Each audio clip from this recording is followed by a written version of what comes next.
My dear brother KB, it's always a blessing to see you, King. What's going on, Jay? Man, we back at it again, sharing a few thoughts, with the people here. And, we had a question that was posed asking, is the black man still a provider? Or should the black man still be expected to be a provider? What you think about that, brother? That's a heavy question.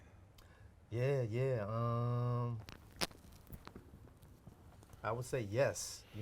Basically, yes would be my answer. Yes, sir. But of course, it's never as black and white. It's just a yes and no. Yeah, it's nuanced. Yes. I think it helps with, I don't really use this term day to day, but it's a term that our parents used back in the day. But courting. Yeah. I think it's just part of the whole. Taking the woman out to dinner, letting her know that you have the resources That's good. to provide for her happiness. Yeah. Whether it be food, restaurants, or buying food at the grocery store, coming back home, cooking. That's a good having look. a vehicle. Okay. Having a place, a home or an apartment. Part The of that is essentials. all the accoutrements of being that provider. And when a woman sees that, as she gets to know you, she becomes more comfortable. She becomes more comfortable, and in my opinion, it turns a woman on. She can trust you. She feels like, that's sexy to be able to have these things. Exactly. He's a sharp brother. He's ambitious. He can take care of me. Responsible. Yeah. And from what I hear, women like men that can provide. Yeah. What's your opinion on it? I think that's a wonderful way to sum it up, man. I agree. The short answer is yes.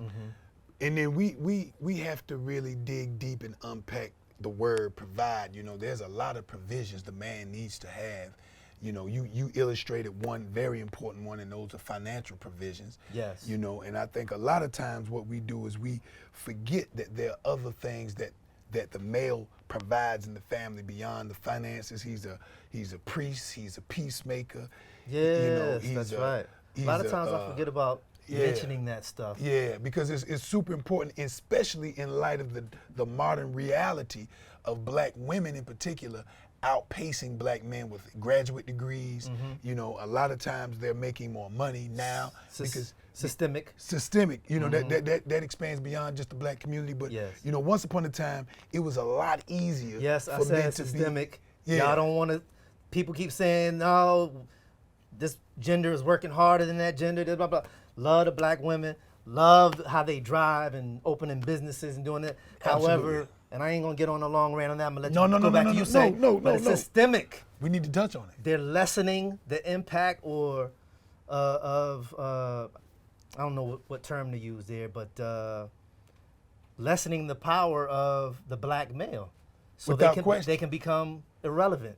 And I think that's where we forget we forget all those other pieces and all those other components that the black man provides. You know what I'm saying? Yeah, because those other components are never mentioned. They're never mentioned, especially when held up in comparison to just the financial piece. Because again, this is a conditioning over generations, because once upon a time, it was much easier for the man to provide. Yes. Because the jobs were geared toward men. Yes, they had trades in school. You could graduate with a high school degree. Absolutely, and work with your hands. And do some things that the male gender was more capable, particularly because it was more physical. Yeah. You know what I'm saying? So we talking about longshoreman work. Yep. We talking about factory work. We talking about, from factory, from the steel mill to the coffee. Buffalo, Detroit, Cleveland, Chicago, it was all based upon Pittsburgh. Pittsburgh. You know what I'm saying? The coastal cities like where I'm from, Everybody Savannah, moved up from Alabama, Mississippi. It's documented. to get these jobs. To get away from the racism in the South, to make money, they went up north. And to get into these, like you said, these trades. But when we started outsourcing these opportunities. Yes. When we started, and I'm not knocking any woman having the ability to matriculate to her highest potential. Not at all. But when those barriers that prevented them from matriculating were starting to become erased, then we started to see more women into the workforce, and we start to see the workforce become more computerized and more automated, so anybody could do it. Yeah. You know what I'm saying? Yeah. So men who had a monopoly on work for generations started having to compete. started having to do things a little more different. It became a little more intellectual. It wasn't just the sweat of your brow anymore. Yeah. It was the intellect of your mind. And that's where we find ourselves right now. So a lot of men, not just black men, but we're specifically talking about black men tonight, have found themselves in a situation where they feel irrelevant because they may not be in a position like their father or grandfather was to provide. You know, my grandfather got married at 18. How bruh. do you think that makes black men feel? Irrelevant. It's like after the Civil War or after slavery, the black man was literally we're thought expected to to become, provide. We expected without And you're trying question. your hardest, but you we, keep coming across roadblocks. and then the women see the reality of these financial strains that most black men find themselves in who haven't, you know, created that opportunity for themselves or found an opportunity in the workforce or got the particular education that they may have needed to gotten. So they look at these men and they A lot of black women don't want to hear no excuses from what you see out here. and that's that it's conditioned like, it's no mind. excuse. What are you talking about? And that's that conditioned mind. I'm doing it. I'm getting it. How come you? What's your problem? And to your point, when women have been raised to expect that from generations that came before them, just like men were expected to be able to provide, women were taught that that's his job financially. Which I have no Not problem so with. much, exactly. But again, that's just a component because That's just a what they didn't realize was even though daddy was bringing home money and he seemed quiet, when there's beef in the house, typically go ask your daddy. Daddy, because moms get emotional and they get emotional, they arguing with the kids. So typically they come and ask, well, daddy, you know, what you gonna do to kind of solve this problem in the house? Those were the unsung things that now we don't have because black men have been dealt this hand where we feel like there's nothing we can do for the family. If we can't provide financially, there's nothing I can do for this family, which is a misnomer. That's a lie. Yeah. You know what I'm saying? That's what's That's promoted. a lie. Though. That's what's but promoted. that was, and that's what's why we promoted. are where we at. That's why we got so many people, you know, in this new manosphere and all these different other trying to explain the current situation when it's really about us having to have a mind shift and a reality check that life in 2021 ain't the same as it was in 1981. That's true. Or 71. Or 91. Or 91. You feel me? So things have changed so rapidly, but our mindsets haven't. Our expectations haven't. The reality is black women need to understand that we can coexist just like men. When women weren't making no money, when men had the monopoly on jobs. Now, did some men abuse it? Yes. Some men, are some women abusing it? Yes. But what we have to find is some common ground, and we all have to make an agreement that we understand the expectations were built at a different time in life. You know what I'm saying? Once upon a time, it was expected to have a bunch of kids because you lived on a farm and everybody needed to pitch in. Yeah. But as we moved into the cities, the families got smaller. That was a shift that we had to make. As the workforce became more intellectual, as you mentioned You earlier. didn't need 18 kids, Yeah, you didn't- 13 kids, 12 To to work the farm. Yeah. This is the mentality that we're gonna have to change when it comes to this provision thing, because if black men continue to buy into that old expectation solely, then we're gonna continue to see what we're seeing right now. Black men just continue to marginalize themselves and take themselves out the game. What do you think about the little tangent off this topic, but it is the topic. Yeah. One of the other components, which a lot of people talk about in Atlanta, where you have the woman making the six figures and Certainly. got the car and the ride and the big house, Certainly. and the man is jobless, yet he's attractive, maybe good in the bedroom. Right. So right. she keeps that man around. Yeah. So the woman is the provider in that aspect. But he's providing a component, Oh, without question. not one of the components you mentioned earlier, But which it were is- valid, but it is a component. Without question. Because regardless of Because- what people want to say, we need hugs. Come on. We need touches. Come on. We need conversation We one-on-one. need somebody to care. We need some, exactly. We need some, exactly. because all your money, and you And bring a lot a of people, brilliant they want to point. say we don't need sex today. I don't agree with that. Bro, you Come on. need that, It's especially if like- you're accustomed to it. Yeah. You know, and women need love. See, the roles have reversed to a certain extent because the conditions have changed. You know what I'm saying? Like Yeah. I said, men had the monopoly because a lot of the work just women couldn't do Is this physically. role reversal bad or negative or? It could be, and it has been Is it permanent? recently. I think what can happen is we can learn to coexist in this new structure.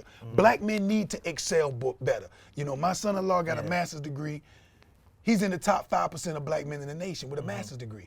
It's only 5%. Black male teachers only represent 2%. We need to be more representative in these areas for sure. I believe that's going to happen in these newer generations.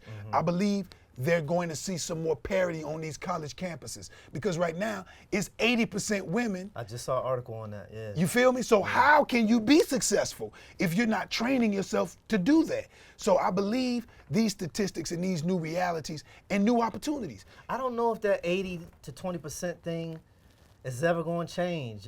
It may lessen, you know, it may. But, but I women, think it's. women I think are that's geared. one thing that's. I think women they're more Geared geared for in-school learning. In-school education. Without question. But I think it's coming to the point where, I don't know if you've seen in your sons or some of the younger brothers I talk to. Right. They realize that the college degree is not The a end all to be all. guaranteed Yeah. key to their success. They've Certainly. seen their other friends get degrees and still having to bust their ass or still struggle. Certainly. So I think it's a point now, which is smart for I think a lot of young brothers. Okay, I got to do something on myself, by myself. I'm going to make some CMOS and sell it online. I'm going to get into the film and TV I business. love it. I love that. I'm going to learn how to spirit. code. I love it. I'm going but to your point, school has got to evolve. It's got I to don't know reach if it- black men. And Well, it's. I think it's only going to evolve if it collapses, and I think a collapse is going to come because And everybody's talking about the student loan crisis. oh yeah, That the bubble, School but as we know it is definitely think- going to change, yeah. and I think the black institutions will be a little more of a safe haven for black men. I hope the HBCUs are at the forefront of that transformation. I believe they hope. will be, and I think that is going to Because help they've instill. gone. They went from being very esteemed to being the only place we can go. Right. In the whatever 40s, 50s, 60s. Certainly. Because the white PWIs wouldn't accept us, to Marginalized. marginalized, no federal funding, buildings falling apart. Losing. Yeah. So I believe one of the best things that we can do to help instill this new mind state, because that's what it's going to take for us to get on the same page again. These old expectations have got to be replaced with new realities. You know what I'm saying? And the best way to do that is to just have real conversations as opposed to this animosity, the us against them feeling that we have. Black men have been provided. Black men will continue to provide, but the way we provide may look different than the way your father provided. Gotcha. And I believe, and you give me your opinion on that, on this as well. Yeah. Within each family, that dynamic is going to be different. Yes, sir. Right? No cookie cutter. Yeah. It ain't gonna be Ozzie and Harriet. Yeah. It ain't gonna be the Cosbys. It's gonna be your particular, like your feed for your YouTube channel or for your Yahoo page is different. Everybody's customized feed based on what we like, based on our preferences. That's how our relationships are gonna have to be. We're not gonna have any more of just the cookie cutter pattern of this is what it's supposed to be. He's supposed to be the provider. She's supposed to stay home and raise the kids. He take out the trash. She wash the dishes. No, it's an amalgamation of all that stuff now. We're changing and evolving with a new reality in society. So with that, it's going to have to be, to your point, an individual thing. And you're going to have to define what that is, and you and your partner going to come into an agreement, and then you all protect that agreement by all costs. Now, I know we're closing this out. That's a great solution, great summary of everything.